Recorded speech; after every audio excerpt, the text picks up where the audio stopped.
ನಮಸ್ಕಾರ. ರಿವ್ಯೂ ಚಾನಲ್ಗೆ ಸ್ವಾಗತ. ನಾನು ಸೌಖ್ಯ ಗಾಂವ್ಕರ್. ಪ್ರಿಯಾಂಕ್ ಖರ್ಗೆ ಅವರಿಗೆ ಈಗ ಕೋರ್ಟ್ ಆಘಾತ ಎದುರಾಗಿದೆ.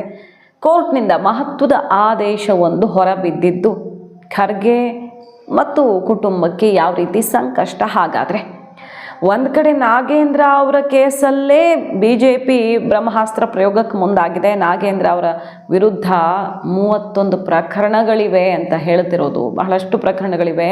ಅಂಥವ್ರನ್ನ ಕ್ಯಾಬಿನೆಟಲ್ಲಿ ಇಟ್ಟಿದ್ದೀರಿ. ಎಷ್ಟು ಗಂಭೀರ ಸ್ವರೂಪದ ಕೇಸ್ ಎದುರಿಸ್ತಿರೋರನ್ನ ಕ್ಯಾಬಿನೆಟಲ್ಲಿ ಇಟ್ಕೊಂಡಿದ್ದೀರಿ. ರಾಜೀನಾಮೆಗೆ ಆಗ್ರಹಿಸಿ ಈಗ ಸೆಷನ್ ಇವತ್ತು ಶುರು ಆಗ್ತಿದೆಯಲ್ಲ, ಈ ಹೊತ್ತಲ್ಲಿ ರಾಜ್ಯವ್ಯಾಪಿ ಹೋರಾಟ BJP ಶುರು ಮಾಡಿದೆ. ಅವ್ರು ರಾಜೀನಾಮೆ ತಗೊಳ್ಳೇಬೇಕು ಅಂತ. ಈ ಹೊತ್ತಲ್ಲಿ ಮತ್ತೊಬ್ಬ ಮಂತ್ರಿಗೆ ಸಂಕಷ್ಟ. ಬರೀ ಪ್ರಿಯಾಂಕ್ ಖರ್ಗೆ ಅವ್ರಿಗೆ ಅಷ್ಟೇ ಅಲ್ಲ, ಮಲ್ಲಿಕಾರ್ಜುನ ಖರ್ಗೆ ಅವ್ರಿಗೆ AICC ಅಧ್ಯಕ್ಷರಿಗೂ ಸಂಕಷ್ಟ ಎದುರಾಗುತ್ತಾ.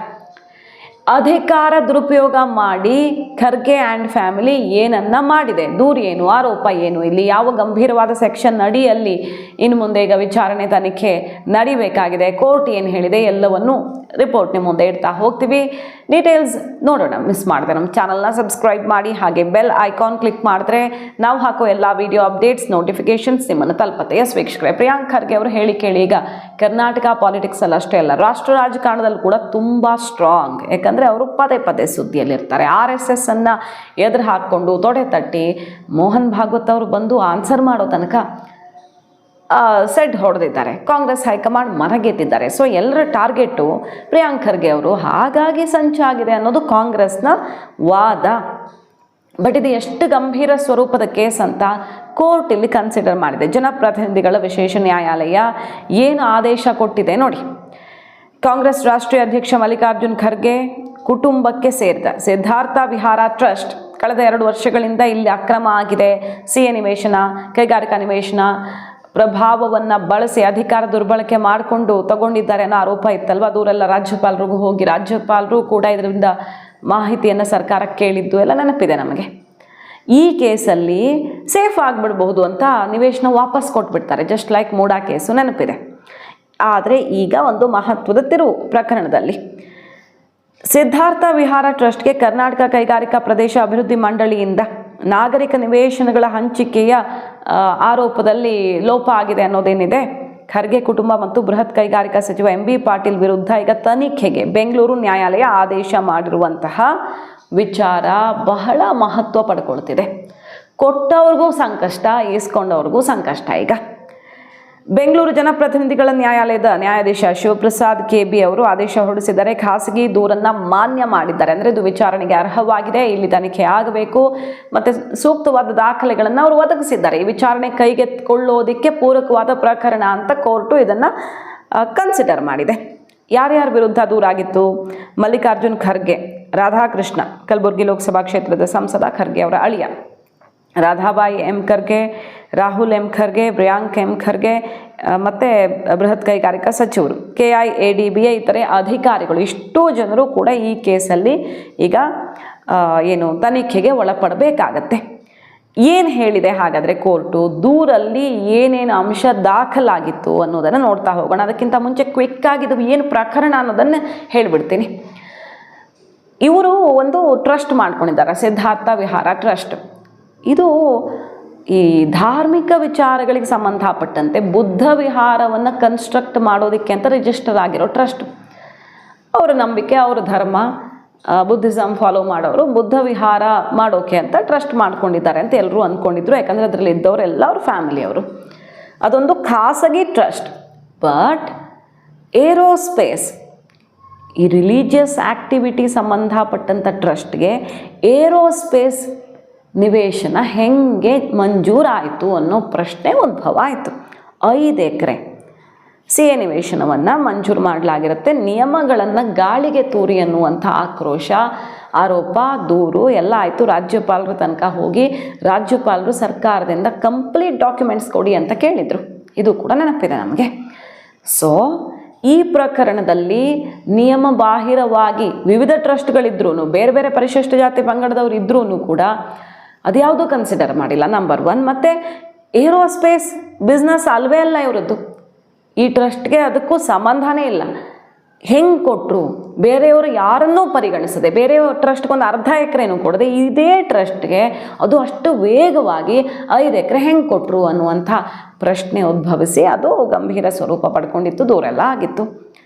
ಅದಾದಮೇಲೆ ಪ್ರಿಯಾಂಕ್ ಖರ್ಗೆ ಅವ್ರು ತಪ್ಪೇನು ಅಂತ ವಾದ ಮಾಡಿದರು. ಮೊದಲು ತಪ್ಪೇನ್ರಿ, ಸಿ ಎ ನಿವೇಶನ ಯಾರು ತೊಗೊಳ್ಬೋದಲ್ಲ, ಕಾನೂನು ಬಾಹಿರವಾಗಿ ತೊಗೊಂಡಿಲ್ಲ, ನಮ್ಮ ಟ್ರಸ್ಟು ಇಂಥ ಆ್ಯಕ್ಟಿವಿಟಿ ಮಾಡುತ್ತಪ್ಪ ಅನ್ನೋ ಥರ ವಾದ ಮಾಡಿದರು ಫಸ್ಟ್. ಅದಕ್ಕೆ ಸ್ಟಿಕ್ ಆನ್ ಆಗಬೇಕಿತ್ತು ಅವರು, ಯಾಕಂದರೆ ಕಾನೂನು ಚೌಕಟ್ಟಲ್ಲಿ ಎಲ್ಲರನ್ನ ತರ್ತೀನಿ ಅಂತ ಮಾತಾಡೋ ಪ್ರಿಯಾಂಕ್ ಖರ್ಗೆ ಅವರು ಕಾನೂನು ಪ್ರಕಾರ ಮಾಡಿದ್ದೀವಿ ಅಂತ ಹೇಳಿದ್ಮೇಲೆ ಅದಕ್ಕೆ ಸ್ಟಿಕ್ ಆಗಿರಬೇಕಿತ್ತು. ಬಟ್ ವಾಪಸ್ ಕೊಟ್ಬಿಡ್ತಾರೆ.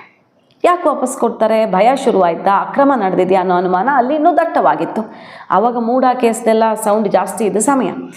ಆಮೇಲೆ ಇದು ತಣ್ಣಗಾಗಿ ಹೋಯಿತು, ರಾಷ್ಟ್ರ ಮಟ್ಟದಲ್ಲಿ ಸುದ್ದಿ ಆಯಿತು. ಮೋದಿ ಟೀಮ್ ಇದನ್ನು ಎತ್ಕೊಳ್ತು, ಕರ್ನಾಟಕದಲ್ಲ ರಾಷ್ಟ್ರ ಮಟ್ಟದಲ್ಲಿ ಇದು ದೊಡ್ಡ ಸದ್ದು ಮಾಡಿತ್ತು. ಈಗ ನೋಡಿ ಕೋರ್ಟಲ್ಲಿ ನಿರಂತರ ಪ್ರಾಸೆಸ್ ಬಳಿಕ ಕೋರ್ಟು ಕನ್ವಿನ್ಸ್ ಆಗಿದೆ, ದಾಖಲೆಗಳು ತುಂಬ ಗಂಭೀರ ಸ್ವರೂಪದ್ದು ಅಂತ ಕನ್ಸಿಡರ್ ಮಾಡಿದೆ. ಏನೇನನ್ನು ಕೊಡಲಾಗಿತ್ತು ಸಿದ್ಧಾರ್ಥ ವಿಹಾರ ಟ್ರಸ್ಟ್ಗೆ ಸಂಬಂಧಪಟ್ಟಂತೆ ನೋಡಿ. ಖಾಸಗಿ ದೂರಿನಲ್ಲಿ ಪ್ರತಿವಾದಿಗಳಾಗಿದ್ದಾರೆ ಇವರೆಲ್ಲ. ಖಾಸಗಿ ದೂರು ಕೊಟ್ಟಿರ್ತಾರೆ. ಏನಂತ? ಲಂಚಮುಕ್ತ ಕರ್ನಾಟಕ ನಿರ್ಮಾಣ ವೇದಿಕೆಯವರು ಖಾಸಗಿ ದೂರು ಕೊಟ್ಟಿರ್ತಾರೆ ಜನಪ್ರತಿನಿಧಿಗಳ ವಿಶೇಷ ನ್ಯಾಯಾಲಯಕ್ಕೆ. ಎಲ್ಲ ದಾಖಲೆಯನ್ನು ಸಬ್ಮಿಟ್ ಮಾಡಿರ್ತಾರೆ. ನಿಯಮ ಉಲ್ಲಂಘಿಸಿ ಸಿದ್ಧಾರ್ಥ ವಿಹಾರ ಟ್ರಸ್ಟ್ಗೆ ಕೈಗಾರಿಕಾ ನಿವೇಶನ ಮಂಜೂರಾಗಿದ್ದ ಪ್ರಕರಣ ಸೇರಿದಂತೆ, ಅದು ಒಂದೇ ಅಲ್ಲ, ಪ್ರಕರಣ ಸೇರಿದಂತೆ ಈ ಟ್ರಸ್ಟ್ನ ಇನ್ನಿತರ ವ್ಯವಹಾರಗಳ ಕುರಿತು ತನಿಖೆ ಆಗಬೇಕು ಅಂತ ಲಂಚಮುಕ್ತ ಕರ್ನಾಟಕ ನಿರ್ಮಾಣ ವೇದಿಕೆ ಹೋಗಿರುತ್ತೆ. ಅರ್ಜಿ ಸಲ್ಲಿಸಿರ್ತಾರೆ. ಖಾಸಗಿ ದೂರು ಅಕ್ಸೆಪ್ಟ್ ಆಗಿದೆ. ಭಾರತೀಯ ನಾಗರಿಕ ಸುರಕ್ಷಾ ಸಂಹಿತೆ BNSS ಕಾಯ್ದೆಯ ಸೆಕ್ಷನ್ 175/3 ಅಡಿಯಲ್ಲಿ ಕ್ರಮ ಕೈಗೊಳ್ಳಬೇಕು ಅಂತ ದೂರಲ್ಲಿ ಕೋರಲಾಗಿತ್ತು. ಸೊ ಈ ಪ್ರಕರಣ ಅತ್ಯಂತ ಗಂಭೀರ ಸ್ವರೂಪದ್ದು ಅನ್ನೋದನ್ನ ಕೋರ್ಟ್ ಮನಗಂಡಿದೆ. ಮತ್ತೆ ಡೈರೆಕ್ಟ್ ಆಗಿ ಇದನ್ನು ಪೊಲೀಸರಿಗೆ ಎನ್ಕ್ವೈರಿ ಮಾಡಿ ಅಂತ ಕೂಡ ಒಪ್ಪಿಸ್ತಿಲ್ಲ. ಸೆಕ್ಷನ್ 175ರ ಅಡಿಯಲ್ಲಿ ನೇರವಾಗಿ ಪೊಲೀಸ್ ತನಿಖೆಗೆ ಆದೇಶಿಸೋದಕ್ಕೆ ನಿರಾಕರಿಸಿದೆ ಕೋರ್ಟು. ಅದರ ಬದಲಾಗಿ ಪ್ರಕರಣದ ಗಂಭೀರತೆ ಮತ್ತು ಒದಗಿಸಲಾಗಿರುವ ಸಾಕ್ಷ್ಯಾಧಾರಗಳನ್ನು ಪರಿಗಣಿಸಿ ದೂರುದಾರರ ಹೇಳಿಕೆಯನ್ನು ದಾಖಲಿಸಿಕೊಳ್ಳೋದಕ್ಕೆ ಪ್ರಕರಣವನ್ನು BNS ಸೆಕ್ಷನ್ 223 ಇದರ ಅಡಿಯಲ್ಲಿ ಪ್ರಾಥಮಿಕ ವಿಚಾರಣೆಗಾಗಿ 28ನೇ ತಾರೀಕು, ಇದೇ ಆಗಸ್ಟ್ 28ನೇ ತಾರೀಕಿಗೆ ನಿಗದಿಪಡಿಸಿದೆ ಕೋರ್ಟ್. ಸೊ ಈಗ ಇವರು ಪೊಲೀಸರಿಗೆ ಒಪ್ಪಿಸಿ ಮುಗಿದು ಹೋಯಿತು, ಅಲ್ಲ ಆಮೇಲೆ ಏನಾಗುತ್ತೆ ಅನ್ನೋದು ಗೊತ್ತಾಗ್ತಾನೆ ಇರಲಿಲ್ಲ. ಬಟ್ ಕೋರ್ಟೇ ಇಲ್ಲಿ ಮಹತ್ವದ ಹೆಜ್ಜೆಯನ್ನು ಇಟ್ಟಿದೆ.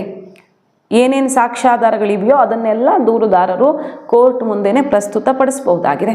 ಮತ್ತು ಇನ್ವೆಸ್ಟಿಗೇಷನ್ ಯಾವ ಕಡೆಯಿಂದ ಆಗುತ್ತೆ ಅನ್ನೋದು ಇನ್ನೂ ನಿಗದಿ ಆಗಬೇಕಾಗಿದೆ. ಲೋಕಾಯುಕ್ತ ಮಾಡ್ತಾರಾ, ಯಾವ ಪ್ರಾಧಿಕಾರ, ಸಕ್ಷಮ ಪ್ರಾಧಿಕಾರ ಮಾಡುತ್ತೆ ಅನ್ನೋದನ್ನು ಗಮನಿಸಬೇಕಾಗಿದೆ. ಬಟ್ ಇದು ಗಂಭೀರ ಸ್ವರೂಪದ್ದು ಅನ್ನೋದು ಮಾತ್ರ ಕೋರ್ಟ್ಗೆ ಕನ್ವಿನ್ಸ್ ಆಗಿದೆ.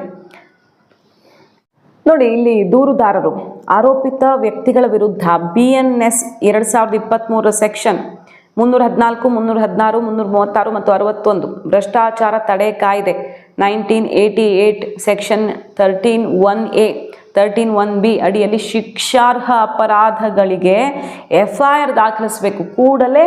ಖರ್ಗೆ ಆ್ಯಂಡ್ ಫ್ಯಾಮಿಲಿ ಇನ್ನಿತರರು ಯಾರ್ಯಾರು ದೂರಲ್ಲಿದ್ದಾರಲ್ಲ ಹೆಸರು, ಅವರ ವಿರುದ್ಧ ತಕ್ಷಣ ಶಿಕ್ಷಾರ್ಹ ಅಪರಾಧ FIR ಆಗಬೇಕು ಅಂತ ಹೋಗಿರ್ತಾರೆ. ಆರೋಪಿತ ವ್ಯಕ್ತಿಗಳ ವಿರುದ್ಧ ತನಿಖೆ ನಡೆಸಿ ಕಾನೂನಿನ ಪ್ರಕಾರ ಕ್ರಮ ಕೈಗೊಳ್ಳಬೇಕು. ಲೋಕಾಯುಕ್ತ ಪೊಲೀಸ್ ಅಧೀಕ್ಷಕರಿಗೆ ನಿರ್ದೇಶನ ಕೊಡಬೇಕು ಅಂತ ಕೂಡ ಲಂಚ ಮುಕ್ತ ಕರ್ನಾಟಕ ನಿರ್ಮಾಣ ವೇದಿಕೆ ವಿಜಯ ರಾಘವ್ ಮರಾಠೆ ಅವರು ಮನವಿಯನ್ನು ಮಾಡಿಕೊಂಡಿದ್ರು. ಇದನ್ನು ಈಗ ಕನ್ಸಿಡರ್ ಮಾಡಿದೆ ಕೋರ್ಟು. ಬಟ್ ಯಾರ ತನಿಖೆ ಅನ್ನೋದನ್ನು ಮುಂದೆ ನಿರ್ಧರಿಸ್ತಾರೆ. ಕೋರ್ಟ್ನ ಎದುರೇ ಸಾಕ್ಷಿಗಳನ್ನು ಪ್ರಸ್ತುತಪಡಿಸೋದಕ್ಕೆ ಅವಕಾಶ ತೆರೆದುಕೊಂಡಿದೆ. ಕಂಪ್ಲೀಟಾಗಿ ಕೋರ್ಟ್ ಕಣ್ಗಾವಲಲ್ಲಿಯೇ ಈ ಪ್ರಕರಣ ಬಂದಿದೆ. ಈಗ ಈ ಪ್ರಕರಣವನ್ನು BJP ಕೂಡ ಸುಮಾರು ದಿನ ಸೀರಿಯಸ್ ಆಗಿ ತಗೊಂಡಿತ್ತು. ಛಲವಾದಿ ನಾರಾಯಣ ಸ್ವಾಮಿ ಅವರು ಇದ್ರ ಬಗ್ಗೆ ದಾಖಲೆ ಸಂಗ್ರಹ ಮಾಡಿ ಎಲ್ಲ ಮಾಡಿದ್ರು. ಕೈಗಾರಿಕಾ ನಿವೇಶನ ಪಡೆಯೋದಕ್ಕೆ ಹಕ್ಕಿರುತ್ತೆ ಎಲ್ರಿಗೂ, ಆದರೆ CA ಸೈಟ್ ಪಡೆಯೋದಕ್ಕೆ ಕಾನೂನಿರುತ್ತೆ. ಅದಕ್ಕೆ ಪ್ರಕಾರವಾಗಿ ನಡ್ಕೊಂಡ್ರೆ ರೈಟ್, ಯಾರಾದರೂ ತಗೊಳ್ಬೋದು. ಬಟ್ ಇಲ್ಲಿ ಏನು ನಡೆದಿದೆ ಅನ್ನೋದನ್ನು ಅವರು ಛಲವಾದಿ ನಾರಾಯಣ ಸ್ವಾಮಿ ಅವರು ವಿವರಿಸಿರ್ತಾರೆ. ಸಾಮಾಜಿಕ ಚಟುವಟಿಕೆ, ರಂಗಮಂದಿರ, ಆಸ್ಪತ್ರೆ ಹೀಗೆ ನಿಗದಿತ ಉದ್ದೇಶಕ್ಕೆ ನಮೂದಾಗಿರುತ್ತೆ. ಇದನ್ನು ಇತರ ಅರ್ಜಿಗಳಿಗನ್ನ ತಿರಸ್ಕರಿಸಿ, ಎಷ್ಟೊಂದು ಅರ್ಜಿ ಬಂದಿರುತ್ತೆ, ತಿರಸ್ಕರಿಸಿ ಪ್ರಬಲರಿಗೇನೆ ಯಾಕೆ ಕೊಟ್ಟಿದ್ದಾರೆ? ಪ್ರಿಯಾಂಕ್ ಖರ್ಗೆ ಒಬ್ಬರು ಸಚಿವರು, ರಾಜ್ಯಸಭಾ ವಿಪಕ್ಷ ನಾಯಕ AICC ಅಧ್ಯಕ್ಷ ಮಲ್ಲಿಕಾರ್ಜುನ್ ಖರ್ಗೆ ಅವರು, ಸಂಸದ ರಾಧಾಕೃಷ್ಣ ಅವರು, ಇವ್ರಿಗೆಲ್ಲ ಸೇರಿದ ಖಾಸಗಿ ಒಂದೇ ಮನೆಗೆ ಸೀಮಿತವಾದ ಟ್ರಸ್ಟ್ಗೆ ಇದನ್ನು ಕೊಡಲಾಗಿದೆ ಅನ್ನುವ ಆಕ್ರೋಶ ಸಿಡಿದಿತ್ತು. ಮತ್ತು ಇದನ್ನು ಫಸ್ಟು ತುಂಬ ಸೀರಿಯಸ್ ಆಗಿ ಎತ್ಕೊಂಡಿದ್ದು ಯಾರು? ಲೆಹರ್ ಸಿಂಗ್ ಅವರು. ಲೆಹರ್ ಸಿಂಗ್ ಸಿರೋಯ್ ಅವರು ಪ್ರಶ್ನೆ ಮಾಡಿರ್ತಾರೆ, ಖರ್ಗೆ ಕುಟುಂಬ ಯಾವಾಗ ಏರೋಸ್ಪೇಸ್ ಬಿಸ್ನೆಸ್ ಶುರು ಮಾಡ್ತು ಗೊತ್ತೇ ಆಗಲಿಲ್ವಲ್ಲ ನಮಗೆಲ್ಲ. ಬುದ್ಧ ವಿಹಾರ ಟ್ರಸ್ಟು ಯಾವಾಗ ಏರೋಸ್ಪೇಸ್ ಬಿಸ್ನೆಸ್ ಶುರು ಮಾಡ್ತು ಗೊತ್ತೇ ಆಗಿಲ್ವಲ್ಲ ಅನ್ನುವಂಥ ಆಕ್ರೋಶ ಮತ್ತು ಆ ಪ್ರಶ್ನೆಯನ್ನು ಲೆಹರ್ ಸಿಂಗ್ ಸಿರೋಯ್ ಅವರು ಎತ್ತಿರ್ತಾರೆ. ಅದನ್ನು ಕೂಡ ನಾವು ನೆನಪು ಮಾಡ್ಕೊಳ್ಬಹುದು. ರಾಷ್ಟ್ರ ಮಟ್ಟದಲ್ಲಿ ಸುದ್ದಿಗೋಷ್ಠಿ ನಡೆಸಿ 24 ಗಂಟೆಯಲ್ಲಿ ಖರ್ಗೆ ಆ್ಯಂಡ್ ಫ್ಯಾಮಿಲಿ ಇದಕ್ಕೆ ಉತ್ತರಿಸಲಿ ಅಂತ BJP ಓಪನ್ ಚಾಲೆಂಜ್ ಹಾಕಿರುತ್ತೆ. ಅದಾದ ಮೇಲೆ ಭೂಮಿ ವಾಪಸ್ ಕೊಟ್ಬಿಡ್ತಾರೆ. ಭೂಮಿ ವಾಪಸ್ ಕೊಟ್ಟುಬಿಟ್ರೆ ಮುಗೀತಾ? ನ್ಯಾಯಯುತವಾಗಿ ತಗೊಂಡಿದ್ದೀನಿ ಅಂತ ವಾದ ಮಾಡಿದವರು ಭೂಮಿ ವಾಪಸ್ ಕೊಟ್ಟಿದ್ದು ಮತ್ತು ಇಲ್ಲಾಗಿರುವಂತಹ ಬೆಳವಣಿಗೆಗಳು, ಹೇಗೆ ಅಧಿಕಾರ ದುರ್ಬಳಕೆ ನಡೆದಿದೆ, ಎಲ್ಲ ಡಾಕ್ಯುಮೆಂಟ್ಸನ್ನು ಕೋರ್ಟ್ ಮುಂದೆ ಇಡ್ತಿದ್ದೀವಿ ಅಂತ ಲಂಚ ಮುಕ್ತ ಕರ್ನಾಟಕ ವೇದಿಕೆಯವರು ಹೇಳ್ತಾ ಇದ್ದಾರೆ. ಸೊ ಪ್ರಿಯಾಂಕ್ ಖರ್ಗೆ ಅವ್ರಿಗೆ ಸಂಕಷ್ಟ ಎದುರಾಗುತ್ತಾ? RSS ಪಾರದರ್ಶಕತೆ ಪ್ರಶ್ನೆ ಮಾಡ್ತಿದ್ದಾರೆ. RSSಗೆ ಎಲ್ಲಿಂದ ದುಡ್ಡು ಬರುತ್ತೆ ಪ್ರಶ್ನೆ ಮಾಡ್ತಿದ್ದಾರೆ. ವಿದೇಶಿ ಫಂಡ ಇದು ಅಥವಾ ಎಲ್ಲಿಂದ ಬರುತ್ತೆ? ಡಾಕ್ಯುಮೆಂಟ್ಸ್ ಕೊಡಿ, 100 ವರ್ಷಗಳ ದಾಖಲೆ ತೊಗೊಂಡು ಬನ್ನಿ, ಸರ್ಪ್ರೈಸ್ ಕೊಡ್ತೀನಿ RSSಗೆ, ನೋಡ್ತಾ ಇರಿ ಅಂತಿದ್ದಾರೆ. ಕಾನೂನು ಚೌಕಟ್ಟಿನ ಒಳಗಡೆನೆ ನಾನು ಇರ್ತೀನಿ, ಅವರು ಇರಲೇಬೇಕು ಕರ್ನಾಟಕದಲ್ಲಿ, ನಾನು ಗೃಹ ಮಂತ್ರಿ ಆಗಿರೋ ತನಕ ಹುಷಾರ್ ಅಂತ ಎಚ್ಚರಿಕೆ ಕೊಟ್ಟಿದ್ದಾರೆ. ಇಷ್ಟೆಲ್ಲದರ ನಡುವೆ ಈಗ ಅದೇ ಕಾನೂನನ್ನು ಮೀರಿ ಕೆಲಸ ಮಾಡಿದ್ದಾರಾ ಖರ್ಗೆ ಆ್ಯಂಡ್ ಫ್ಯಾಮಿಲಿ ಅನ್ನೋ ಪ್ರಶ್ನೆ ಹುಟ್ಟುಕೊಂಡಿದೆ, ದೂರ ಆಗಿದೆ. ಕೋರ್ಟ್ ಮಹತ್ವದ ಆದೇಶ ಕೊಟ್ಟಿದೆ. ಕಾದು ನೋಡಬೇಕು ಯಾವ ಆಯಾಮ ಪಡ್ಕೊಳ್ಳುತ್ತೆ ಪ್ರಕರಣ ಅಂತ. ಮಾಹಿತಿ ಇಷ್ಟ ಆಗಿದ್ರೆ ಮಿಸ್ ಮಾಡಿದ್ರೆ ನಮ್ಮ ಚಾನಲ್ನ ಸಬ್ಸ್ಕ್ರೈಬ್ ಮಾಡಿ, ನಿಮ್ಮ ಅಭಿಪ್ರಾಯ ಕಮೆಂಟ್ ಮಾಡಿ ತಿಳಿಸಿ. Thank you.